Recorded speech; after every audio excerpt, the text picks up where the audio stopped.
Le 15 avril 2006, cette date reste gravée dans la mémoire de tous les habitants de Caen. C'est le jour où Quentin Leroy et Océane Gauthier ont disparu sans laisser de traces lors d'une excursion scolaire au Mont-Saint-Michel. 17 et 16 ans, amoureux depuis 2 ans, ils étaient partis le matin même avec leur classe de terminale, pleins d'enthousiasme pour cette sortie pédagogique. Ils ne sont jamais rentrés. 3 ans plus tard, en mai 2009, alors que l'affaire était classée sans suite et que leur famille avait perdu tout espoir, une découverte fortuite allait tout changer. En triant les photos de l'excursion pour un album commémoratif, Madame Catherine Vidal, leur professeure d'histoire, remarqua quelque chose d'étrange. Sur plusieurs clichés, un homme d'âge moyen apparaissait en arrière-plan, toujours à proximité du jeune couple, les observant avec une attention particulière. Un homme que personne n'avait remarqué ce jour-là. Un homme qui n'avait aucune raison d'être là. Cette découverte allait révéler l'une des affaires les plus sombres de l'histoire récente de la Normandie.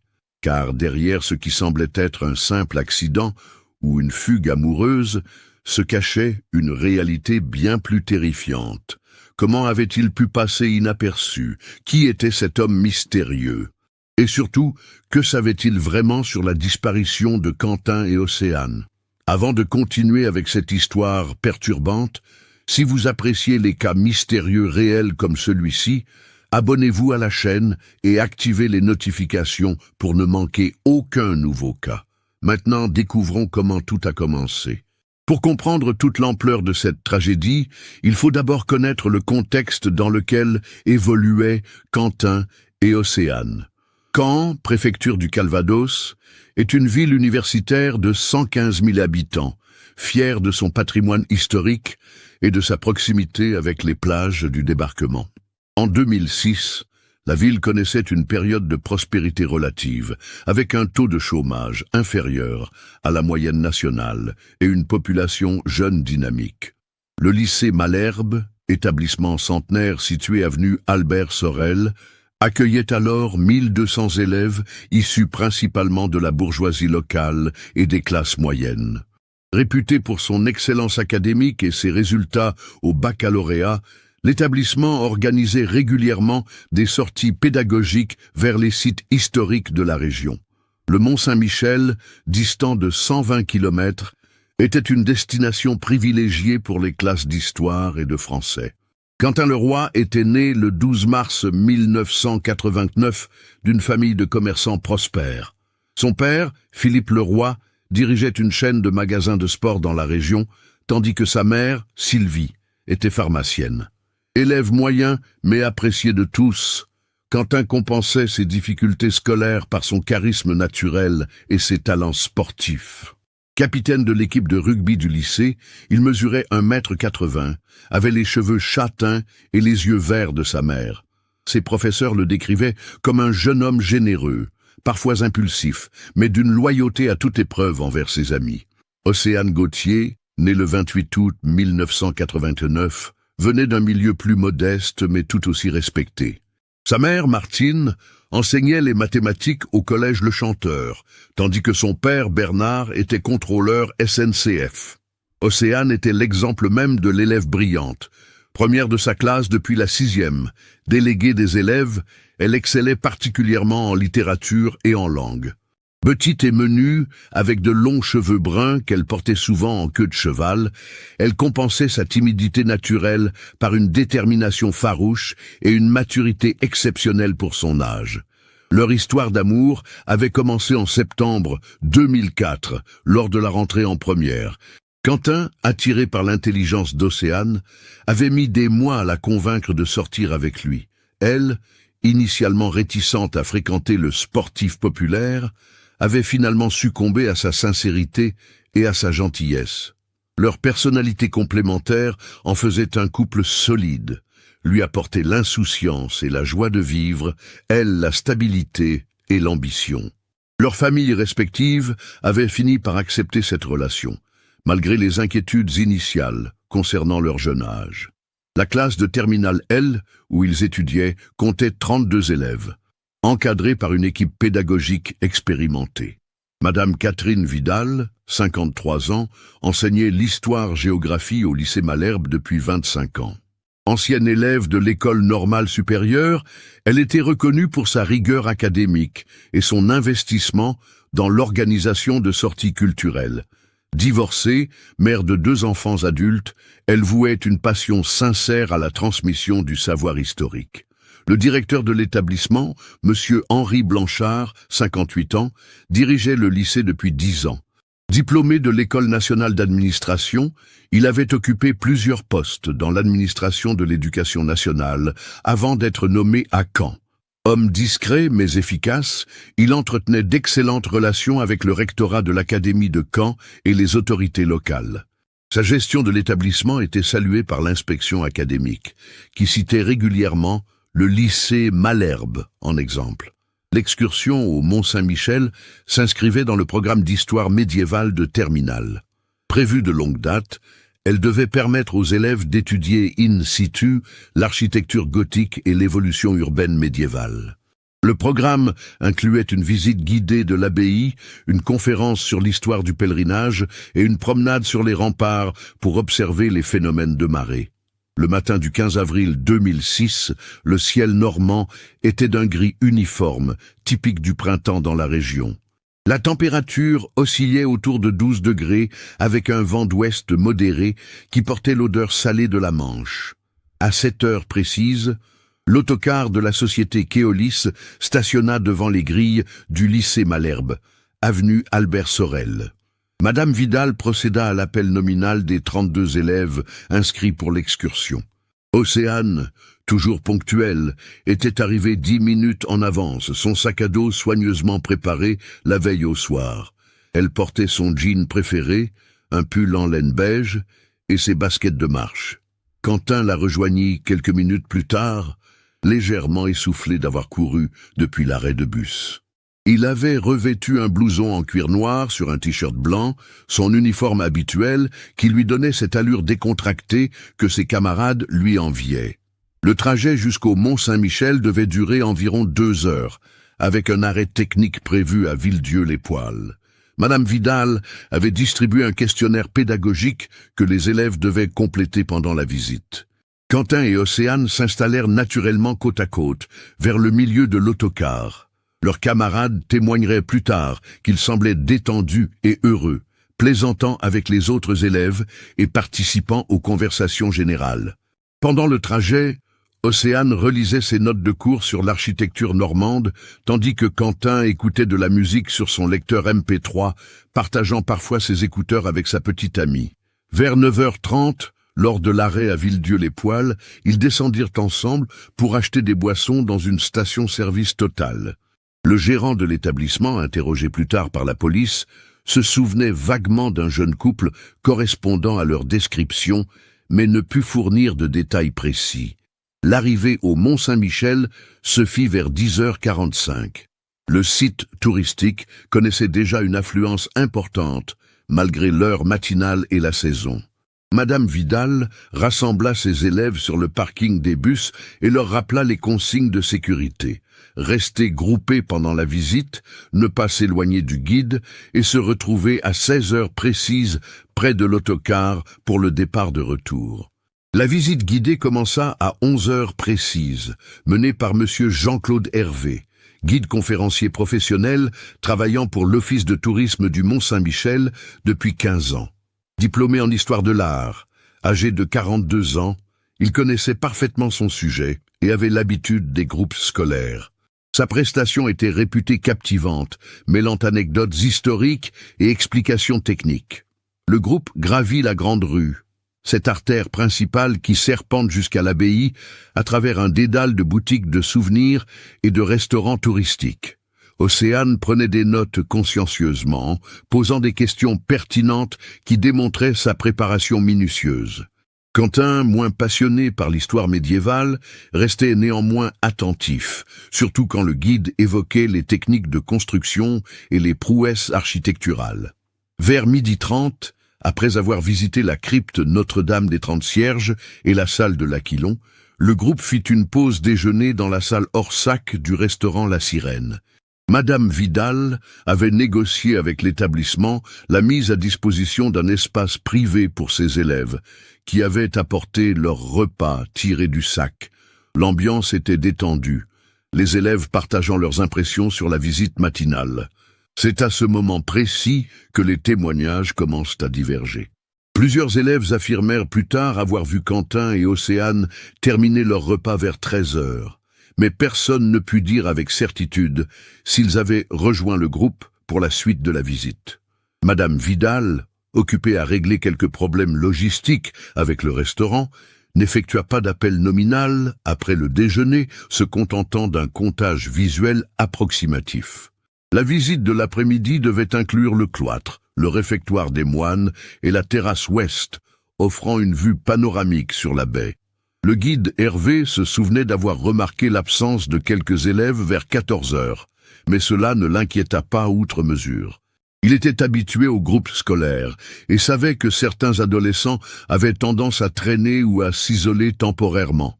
Ce n'est qu'à 16 heures, au moment du rassemblement près de l'autocar, que l'absence de Quentin et Océane fut officiellement constatée. Madame Vidal procéda à un appel nominal complet et constata qu'il manquait 2 élèves. Elle envoya immédiatement plusieurs camarades les chercher dans les environs immédiats, pensant qu'ils avaient simplement perdu la notion du temps en flânant dans les boutiques. 15 minutes s'écoulèrent sans résultat. La professeure d'histoire prit alors la décision de retarder le départ et d'organiser des recherches plus systématiques. Elle constitua 3 équipes de recherche. Une pour explorer la grande rue et les boutiques, une deuxième pour vérifier les remparts et les jardins de l'abbaye, et une troisième pour interroger le personnel du site touristique. Vers 17 heures, face à l'inefficacité de ces recherches, Madame Vidal contacta les gendarmes de Pontorson, commune la plus proche disposant d'une brigade territoriale. Le brigadier-chef Alain Roussel se déplaça personnellement sur les lieux, accompagné de 2 gendarmes. Une première investigation fut menée auprès du personnel de sécurité du Mont-Saint-Michel et des commerçants de la Grande Rue. Les témoignages recueillis étaient contradictoires et peu fiables. Un vendeur de souvenirs croyait avoir vu un couple de jeunes vers 14h30 près de la porte du Roi, mais ne pouvait pas l'affirmer avec certitude. Une serveuse du restaurant La Mère Poulard mentionnait un garçon et une fille correspondant à leur description, mais les situait vers 15h30 près des remparts sud, ce qui ne correspondait pas au programme de visite. À 18h30, le brigadier-chef Roussel prit la décision de laisser repartir l'autocar avec les 30 autres élèves, tout en gardant Madame Vidal sur place pour poursuivre les recherches. Les parents de Quentin et Océane furent immédiatement contactés et se rendirent sur le champ au Mont-Saint-Michel, arrivant vers 20h par leurs propres moyens. La nuit tomba sur la baie sans apporter de nouvelles informations. Les recherches se poursuivirent avec des moyens renforcés. Maître chien de la gendarmerie, plongeurs pour explorer les zones accessibles à marée basse et hélicoptères de la sécurité civile dès les premières lueurs de l'aube. Le phénomène des marées, particulièrement impressionnant dans la baie du Mont-Saint-Michel, constituait une préoccupation majeure pour les enquêteurs. La marée du 15 avril était de coefficient 85, considérée comme une grande marée avec un marnage de plus de 14 mètres. L'enquête officielle fut ouverte le 16 avril 2006 sous la direction de l'inspecteur Jacques Lemoine de la police judiciaire de Caen.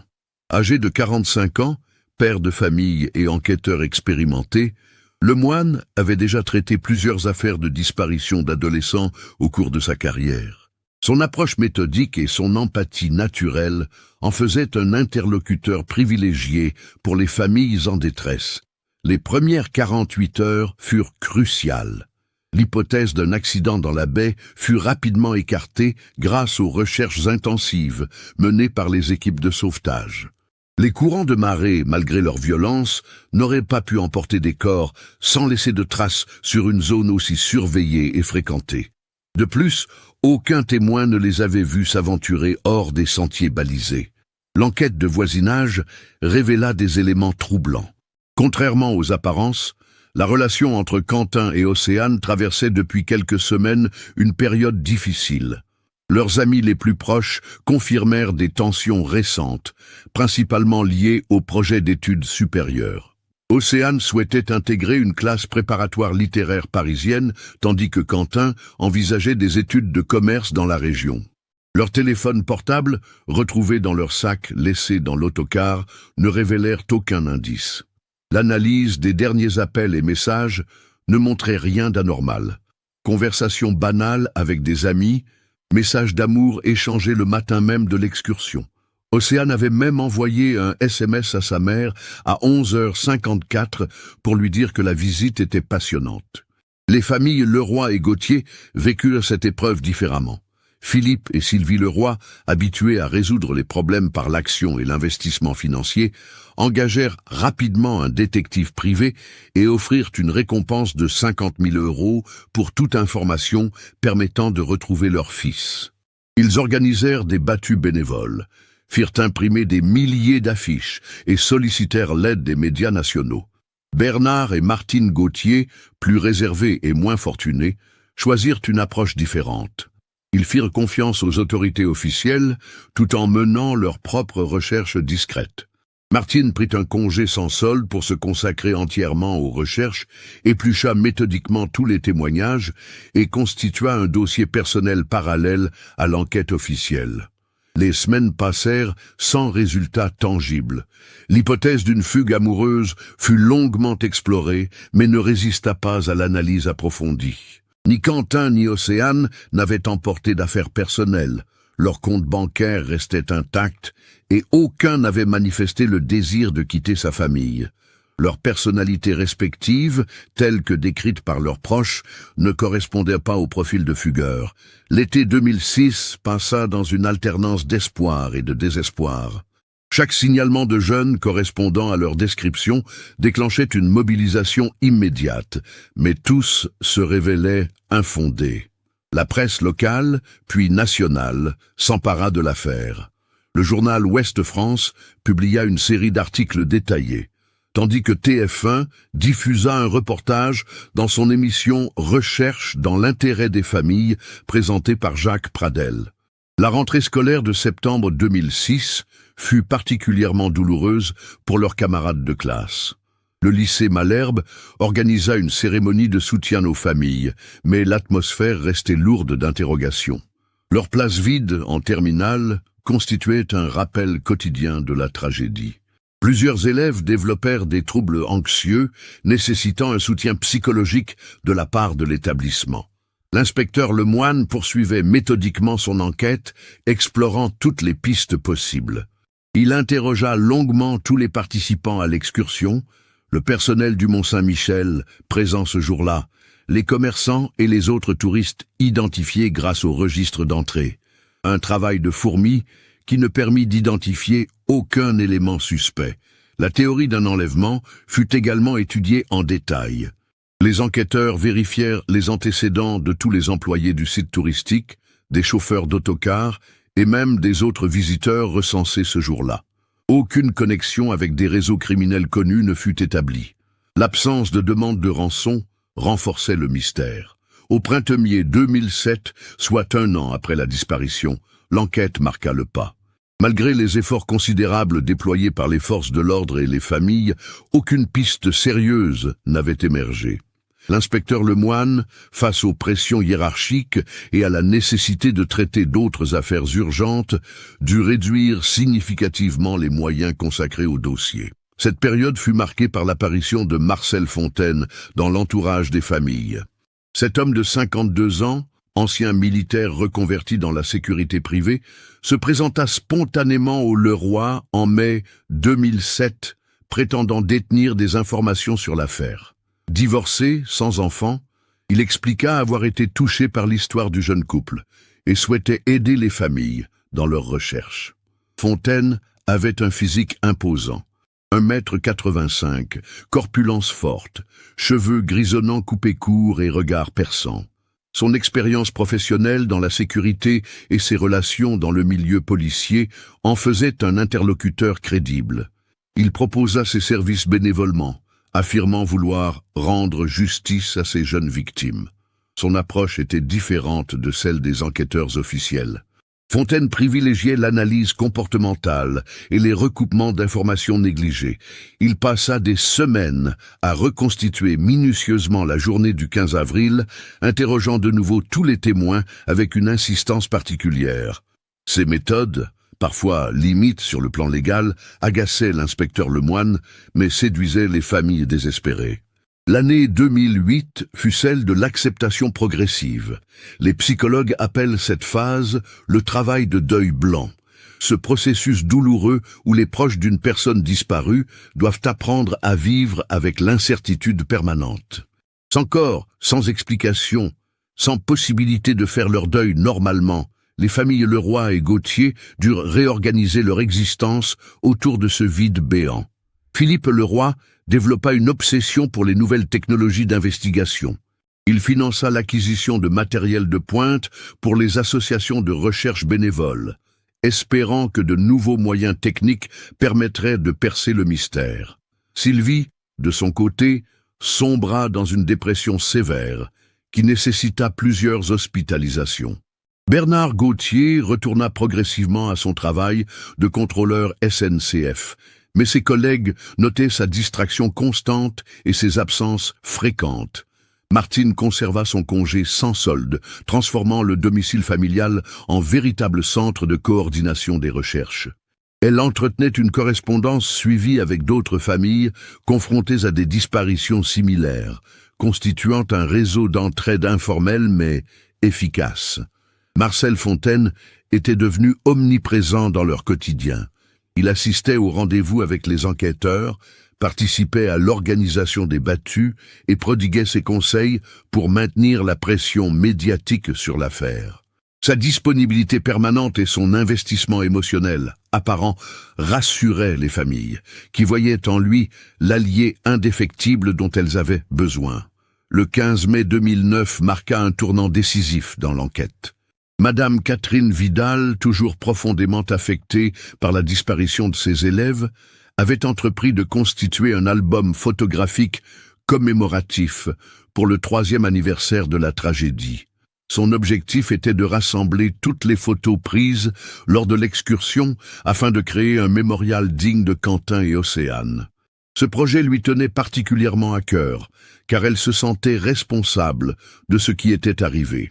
3 années de cauchemars récurrents et de culpabilité l'avaient conduite à consulter un psychologue qui lui avait suggéré cette démarche comme moyen de transformer sa souffrance en hommage constructif. Elle avait contacté tous les participants à l'excursion pour récupérer leurs clichés personnels. L'enseignante avait installé sur la table de sa salle à manger toutes les photos rassemblées. Celles prises par les élèves avec leurs appareils numériques, les siennes réalisées avec son réflexe argentique et même quelques images récupérées auprès de touristes croisés ce jour-là. Au total, plus de 200 photographies documentaient cette journée tragique sous tous les angles. Vers 14 heures, alors qu'elle classait chronologiquement les clichés selon les lieux de prise de vue, son regard fut attiré par un détail qu'elle n'avait jamais remarqué auparavant. Sur une photo prise par Amélie Moreau, une élève de la classe, vers 13h15 près de la porte du Roi, un homme d'âge moyen apparaissait en arrière-plan. Il semblait observer attentivement quelque chose hors champ. Intriguée, Madame Vidal examina les autres clichés de la même période.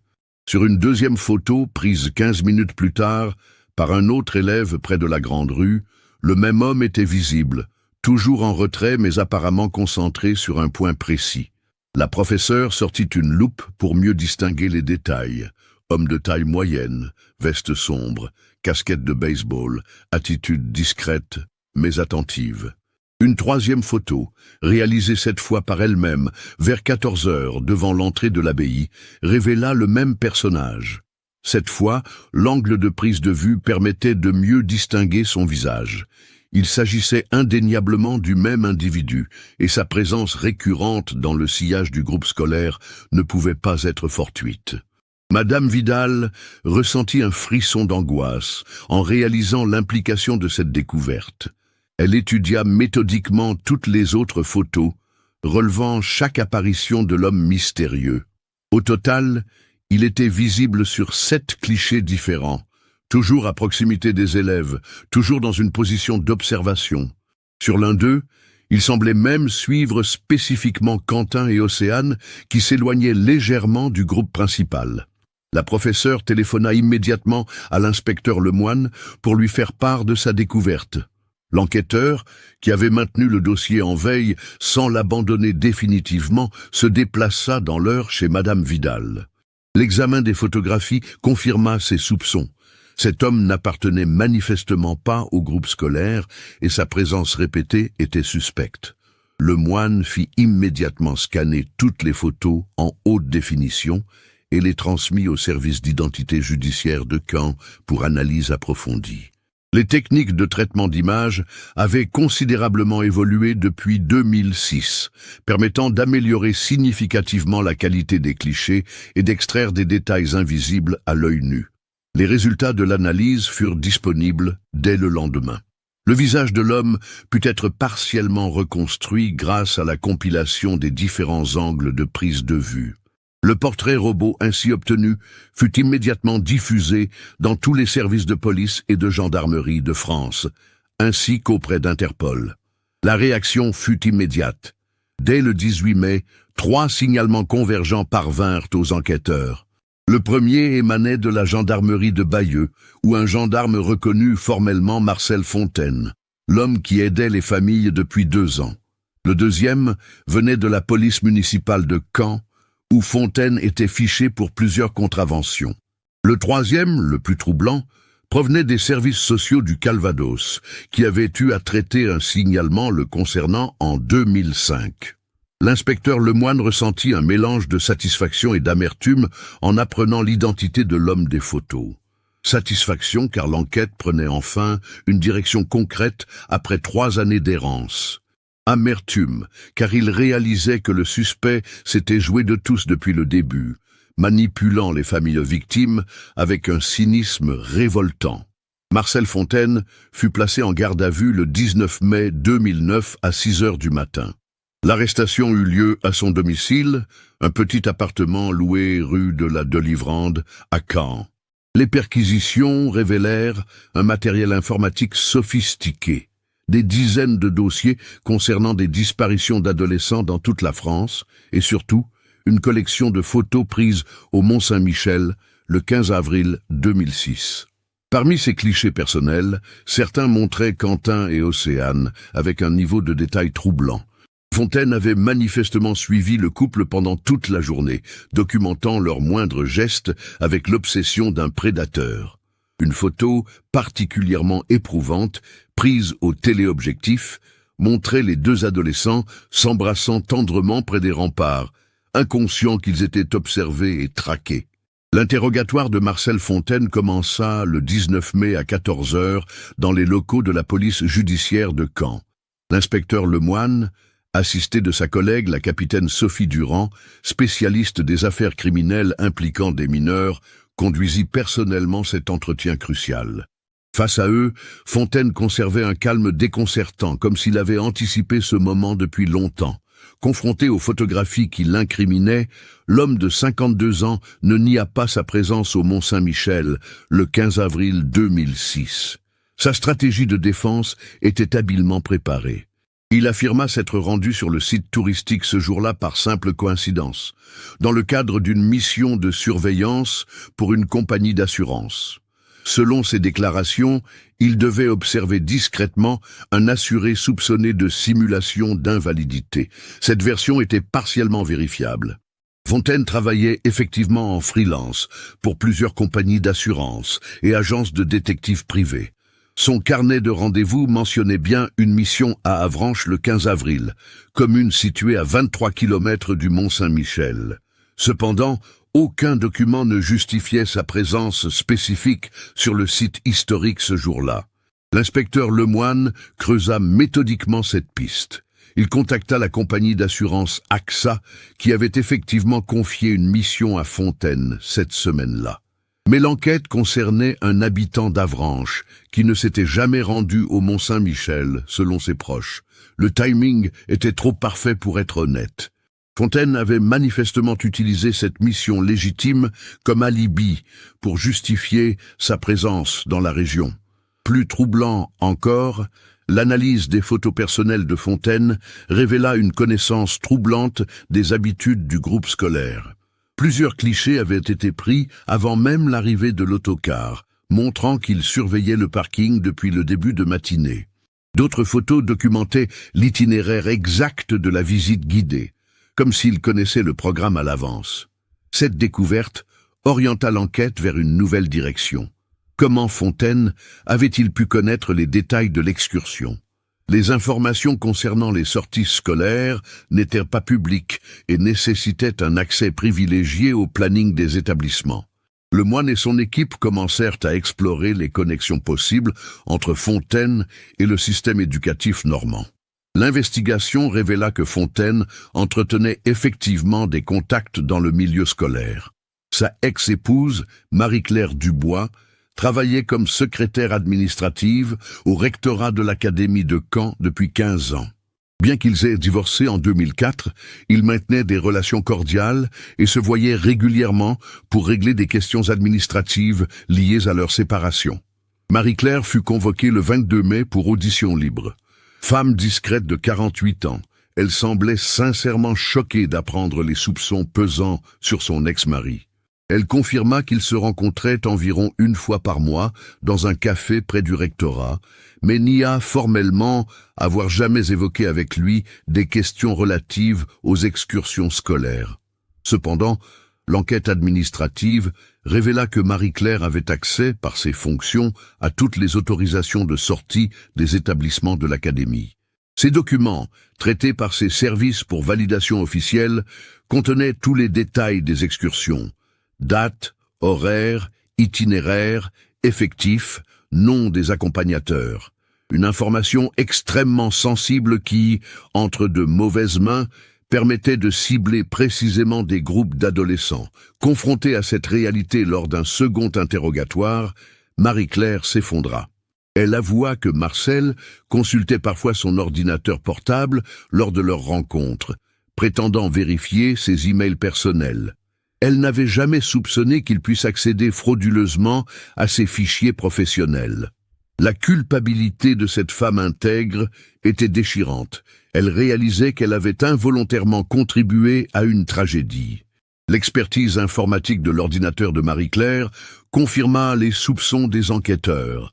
Les log systems montraient des connexions suspectes au serveur du rectorat depuis son domicile à des heures où elle n'était pas présente. Fontaine avait installé un logiciel espion lui permettant de récupérer ses identifiants et mots de passe. Il accédait ainsi régulièrement aux bases de données des sorties scolaires, constituant un véritable catalogue de cibles potentielles. Cette révélation élargissait considérablement l'enquête. Combien d'autres excursions Fontaine avait-il surveillées? Y avait-il d'autres victimes? L'inspecteur Lemoine constitua une cellule d'enquête spécialisée pour analyser systématiquement tous les accès frauduleux aux données du rectorat et croiser ces informations avec les disparitions d'adolescents non élucidés dans la région. Les résultats furent terrifiants. Entre janvier 2005 et avril 2006, Fontaine avait consulté les dossiers de 43 excursions scolaires dans le Calvados, la Manche et l'Orne. Parmi ces sorties, 7 avaient été le théâtre d'incidents troublants. 3 fugues inexpliquées d'adolescents rapidement retrouvés, mais traumatisés. 2 disparitions temporaires, avec réapparition des victimes plusieurs jours plus tard, sans explication cohérente. Et bien sûr, le cas de Quentin et Océane. L'enquête prit une dimension nationale quand les polices de Rouen, Le Havre et Cherbourg signalèrent des affaires similaires, impliquant des disparitions lors de sorties scolaires. Le modus operandi était identique. Surveillance préalable des groupes, suivi discret pendant l'excursion, puis disparition inexpliquée d'un ou plusieurs adolescents. Dans certains cas, les victimes avaient été retrouvées, mais refusaient de parler de leur expérience, manifestement terrorisées. Émilie Legrand, 16 ans, avait disparu lors d'une sortie scolaire au château de Falaise en mars 2006, soit 1 mois avant Quentin et Océane. Retrouvée 3 jours plus tard dans une forêt près de Caen, elle présentait des signes de maltraitance et un état de choc psychologique sévère. Son témoignage, recueilli difficilement par les psychologues, évoquait un homme gentil qui lui avait proposé de l'aide, puis l'avait séquestré dans une cave. Ces éléments nouveaux renforçaient l'accusation contre Fontaine. Le procureur de la République de Caen, maître Jean-Philippe Morvan, décida d'ouvrir une information judiciaire pour enlèvement et séquestration de mineurs en bande organisée. L'hypothèse d'un réseau criminel structuré remplaçait celle du prédateur isolé. Fontaine n'agissait manifestement pas seul. L'interrogatoire de l'homme se durcit. Face aux preuves accumulées et aux témoignages des autres victimes, sa stratégie de défense s'effritait. Il continua néanmoins à nier toute implication directe dans les disparitions, se retranchant derrière son statut de simple observateur qui se trouvait là par hasard. Ses avocats, maîtres Bertrand et Roussel, plaidaient l'absence de preuves matérielles le liant directement aux enlèvements. C'est alors que l'enquête révéla un élément crucial. L'analyse approfondie du matériel informatique de Fontaine avait permis de récupérer des fichiers effacés. Parmi eux, les enquêteurs découvrirent une correspondance cryptée avec plusieurs interlocuteurs non identifiés. Ces messages, une fois décryptés par les experts en cybercriminalité, révélaient l'existence d'un véritable marché clandestin d'adolescents. Les emails montraient que Fontaine était un rabatteur dans une organisation criminelle spécialisée dans le trafic d'êtres humains. Son rôle consistait à identifier et surveiller des cibles potentielles, principalement lors d'excursions scolaires où les adolescents étaient temporairement vulnérables. Les informations qu'il collectait étaient ensuite transmises à d'autres membres du réseau, chargés des enlèvements proprement dits. Cette découverte expliquait pourquoi Fontaine s'était rapproché des familles Leroy et Gauthier après la disparition. En se positionnant comme un aide bénévole, il pouvait suivre l'évolution de l'enquête officielle et adapter en conséquence la stratégie de son organisation. Sa présence constante aux côtés des familles lui permettait aussi de détourner les soupçons et de maintenir son image d'homme dévoué à la cause. Les autorités réalisèrent avec horreur que Fontaine avait eu accès pendant 2 ans à toutes les informations sensibles de l'enquête. Chaque piste explorée par la police, chaque témoin interrogé, chaque découverte était immédiatement rapportée à ses complices. Cette corruption de l'enquête expliquait pourquoi toutes les recherches étaient restées vaines. Les criminels connaissaient toujours une longueur d'avance. L'inspecteur Lemoine dut réviser entièrement sa stratégie d'investigation. Il constitua une nouvelle équipe, totalement isolée des précédentes recherches, et limita drastiquement l'accès aux informations. Parallèlement, une surveillance discrète fut mise en place autour des correspondants de Fontaine, identifiés grâce à l'analyse de ses communications cryptées. Cette nouvelle phase de l'enquête révéla l'ampleur insoupçonnée du réseau criminel. Les investigations menées en coordination avec Europol et les polices de plusieurs pays européens montraient que l'organisation opérait depuis la France vers des destinations en Europe de l'Est, principalement la Roumanie et la Bulgarie. Les adolescents kidnappés étaient acheminés via des filières clandestines pour alimenter diverses formes d'exploitation. Fontaine, confronté à ces preuves accablantes, finit par craquer lors de sa 10e audition. Le 28 mai 2009, après 9 jours de garde à vue prolongée sur autorisation judiciaire, il accepta de négocier sa coopération contre une promesse de réduction de peine. Ses avocats avaient fini par lui expliquer qu'il risquait la réclusion criminelle à perpétuité pour sa participation à ce réseau. Ces révélations furent glaçantes. Il confirma l'enlèvement de Quentin et Océane le 15 avril 2006, mais affirma qu'il n'était que l'indicateur. L'opération proprement dite avait été menée par 2 hommes qu'il ne connaissait que par leur pseudonyme, le docteur et le chauffeur. Son rôle s'était limité à surveiller le couple, identifier le moment opportun et guider ses complices vers les cibles. Selon son témoignage, l'enlèvement s'était déroulé vers 14h30 pendant la pause libre accordée aux élèves entre 2 parties de la visite guidée. Quentin et Océane s'étaient isolés près des jardins de l'abbaye pour un moment d'intimité, s'éloignant suffisamment du groupe principal pour devenir vulnérables. Fontaine avait alors envoyé un SMS codé à ses complices qui attendaient dans un véhicule discret sur le parking des cars. L'approche avait été d'une simplicité terrifiante. Le docteur, présenté comme un médecin urgentiste, s'était approché du couple en prétendant qu'un de leurs camarades venait d'avoir un malaise grave et réclamait leur présence. Océane, inquiète pour ses amis, avait immédiatement voulu les suivre. Quentin, protecteur, n'avait pas laissé sa petite amie partir seule avec des inconnus. Ils avaient été conduits vers une ambulance factice, stationnée à l'écart du parking principal. Une fois à proximité du véhicule, ils avaient été maîtrisés et endormis par injection. L'opération n'avait duré que quelques minutes et n'avait attiré l'attention de personne. L'ambulance avait quitté le site par les petites routes départementales, évitant les axes principaux surveillés par les caméras de sécurité. Le témoignage de Marcel Fontaine permit d'identifier formellement ses complices. Le docteur était en réalité Dimitri Petrov, médecin bulgare radié de l'ordre pour malversation, âgé de 45 ans et recherché par Interpol pour trafic d'organes. Le chauffeur correspondait à Gheorghe Ionescu, ressortissant roumain spécialisé dans le transport clandestin de personnes, fiché dans plusieurs pays européens pour ses activités criminelles. L'enquête internationale se mit immédiatement en branle. Les polices françaises, bulgares et roumaines coordonnèrent leurs efforts pour localiser les deux hommes et démanteler l'ensemble du réseau. Les révélations de Fontaine avaient fourni suffisamment d'éléments pour identifier les principales bases opérationnelles de l'organisation situées dans des zones rurales isolées de Bulgarie. Le 30 mai 2009, une opération simultanée fut menée dans 3 pays européens. En France, 12 personnes furent arrêtées, principalement des complices locaux chargés du repérage et de la logistique. En Bulgarie, les forces spéciales investirent une propriété agricole près de Plovdiv où étaient séquestrées 19 victimes, dont 7 Français. En Roumanie, les autorités démantelèrent un laboratoire clandestin où étaient fabriqués les faux papiers nécessaires au transfert.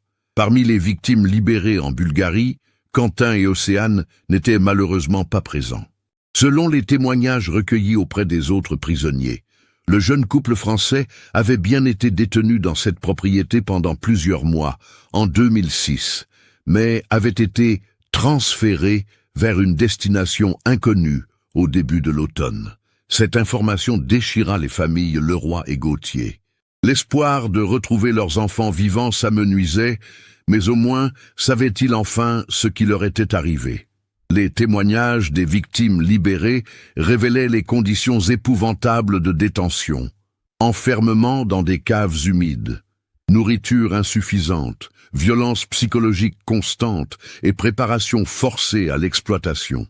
L'interrogatoire de Dimitri Petrov, arrêté lors de l'opération bulgare, apporta de nouveaux éléments sur le sort de Quentin et Océane. Le faux médecin confirma que le couple français avait posé des problèmes particuliers à l'organisation. Contrairement aux autres victimes isolées et facilement manipulables, leur solidarité mutuelle et leur résistance conjointe perturbaient le processus habituel de conditionnement.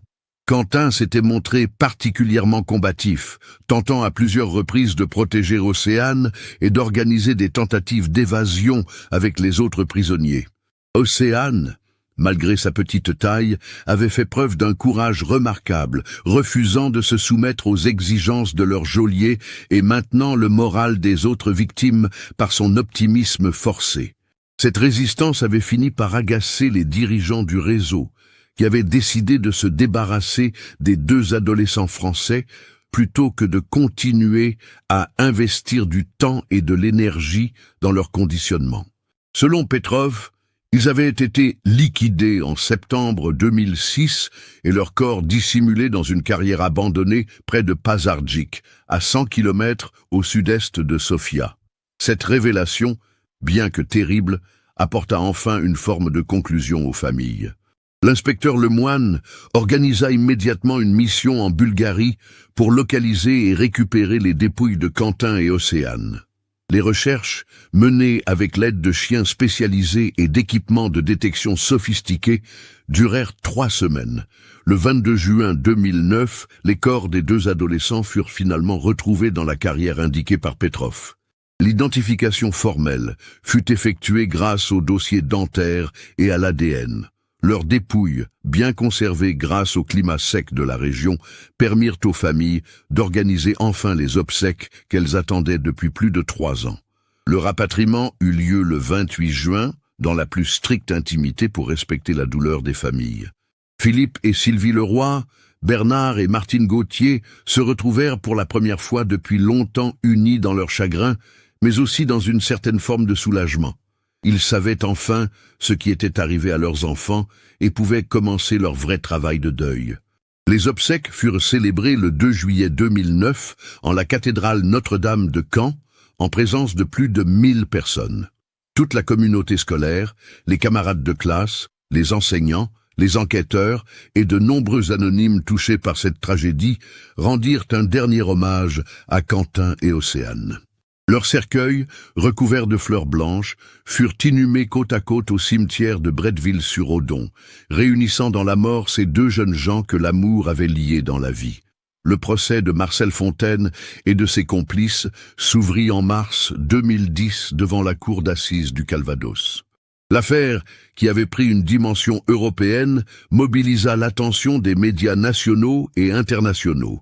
Les familles des victimes, soutenues par leurs avocats et par l'association Justice pour nos enfants, créée spécialement pour l'occasion, réclamaient la condamnation la plus sévère possible. Fontaine, principal accusé, fut jugé pour enlèvement et séquestration de mineurs en bande organisée, complicité d'assassinat et participation à une organisation criminelle. Ses avocats tentèrent de minimiser son rôle, le présentant comme un simple exécutant manipulé par des criminels plus dangereux que lui. Mais les preuves accumulées et la gravité des faits ne permirent aucune clémence. Le 28 avril 2010, après 3 jours de délibération, la cour d'assises rendit son verdict. Marcel Fontaine fut condamné à la réclusion criminelle à perpétuité avec une période de sûreté de 22 ans. Dimitri Petrov et Gheorghe Ionescu, jugés par contumace, écopèrent de la même peine. Les autres membres du réseau arrêtés furent condamnés à des peines allant de 15 à 25 ans de réclusion. Marie-Claire Dubois, l'ex-épouse de Fontaine qui avait involontairement facilité l'accès aux données du rectorat, bénéficia d'un non-lieu. L'enquête avait établi qu'elle était réellement victime de la manipulation de son ex-mari et n'avait jamais eu conscience de contribuer aux activités criminelles. Elle quitta néanmoins la région pour recommencer sa vie ailleurs, rongée par la culpabilité malgré son innocence légale. L'affaire entraîna une refonte complète des procédures de sécurité dans l'éducation nationale. Un nouveau protocole fut mis en place pour protéger les données relatives aux sorties scolaires, avec des accès strictement limités et un système de traçabilité renforcé. Les autorisations parentales furent également modifiées pour inclure des mentions spécifiques sur la sécurité et les risques potentiels. Les familles Leroy et Gauthier, après avoir obtenu justice, consacrèrent leur énergie à la prévention. Elles créèrent la fondation Quentin et Océane pour sensibiliser les établissements scolaires aux risques liés aux sorties pédagogiques et financer des formations de sécurité pour les enseignants. Leur action permit de faire évoluer la réglementation nationale sur l'encadrement des excursions scolaires. Philippe Leroy reprit progressivement ses activités professionnelles, mais réorienta une partie de son entreprise vers la sécurité des événements impliquant des mineurs. Sylvie, après avoir surmonté sa dépression avec l'aide de thérapeutes spécialisés, devint bénévole dans une association d'aide aux familles de victimes.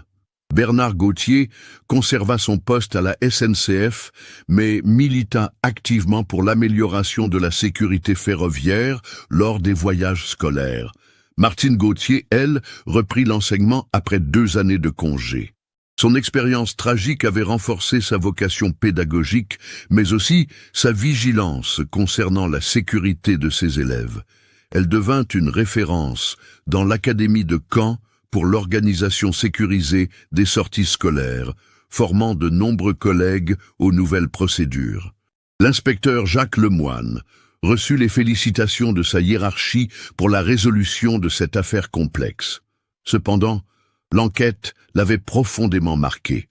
Il réalisa que la criminalité organisée avait évolué vers des formes de plus en plus sophistiquées, exploitant les failles des systèmes sociaux les plus fondamentaux.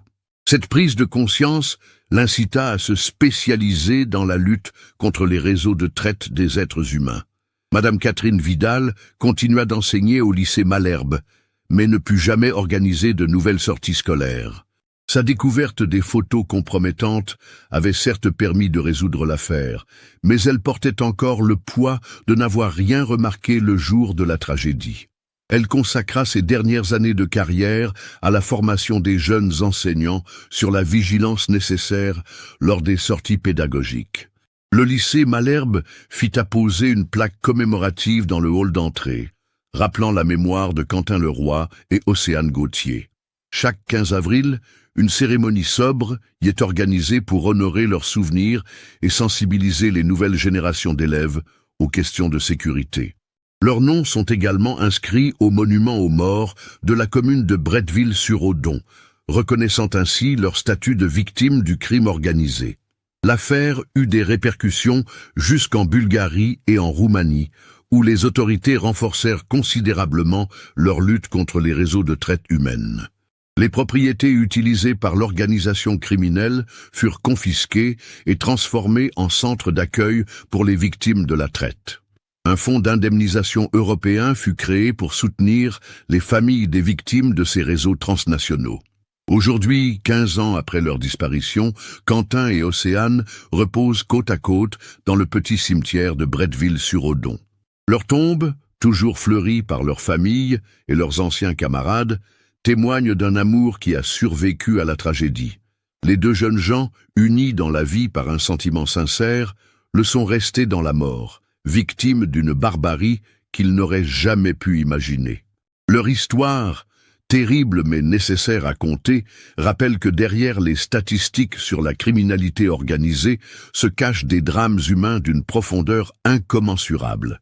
Elle illustre aussi comment la ténacité des enquêteurs, le courage des familles, et parfois le hasard d'une découverte tardive peuvent permettre à la justice de triompher, même après des années d'impuissance. Cette affaire nous montre à quel point les prédateurs peuvent s'immiscer dans notre quotidien le plus banal, exploitant notre confiance et nos habitudes pour commettre leurs crimes.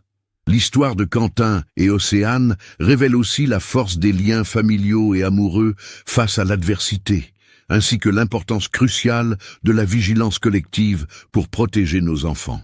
Qu'avez-vous pensé de cette enquête ? Aviez-vous identifié les indices troublants avant la révélation finale? Partagez vos réflexions dans les commentaires. Si cette histoire vous a touché, n'oubliez pas de vous abonner à la chaîne et d'activer les notifications pour découvrir d'autres affaires criminelles résolues. Votre like et vos partages nous aident à continuer ce travail de mémoire pour les victimes.